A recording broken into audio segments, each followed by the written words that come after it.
తిరుమలలో ఏకంగా కళ్యాణ మండపంలోనే నమాజ్ చేసినటువంటి ఉదంతం మీద ఆల్ సైలెంట్.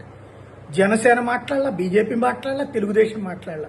ప్రస్తుతానికి తిరుమల తిరుపతి దేవస్థానం అయితే విజిలెన్స్ వాళ్ళు ఆ కారు నెంబర్ ఆధారంగా విచారణ చేస్తున్నాం అంటున్నారు. మరి కళ్ళెదురుగుండా అక్కడ జరుగుతున్నప్పుడు ఎందుకు యాక్షన్ తీసుకోలేదో తెలియదు. ఇది నెంబర్ 1. ఇంకొక వైపున అదే పొరపాటున జగన్ ఉండుంటే ఎంత రచ్చరచ్చ అయి ఉండేదో వారం 10 రోజుల పాటు డిబేట్లు నడిచేది. అది పక్కన పెడితే ఇప్పుడు ఇదే కాదు, చాలా ఘోరాలు, చాలా దారుణాలు జరుగుతున్నాయి అంటున్నారు భూమన కరుణాకర్ రెడ్డి మాజీ చైర్మన్. తమ మీద రాజకీయాలు చేయడం మానేసి ఆ సమస్యలు పరిష్కరించండి అని పిలుపునిస్తున్నారు. ఆయన ఏం మాట్లాడుతున్నారు ఒకసారి విందాం. తిరుమలలో ఎలాంటి ఘోరాలు జరుగుతున్నాయి కూటమి ప్రభుత్వం వచ్చిన తర్వాత వరుస పెట్టి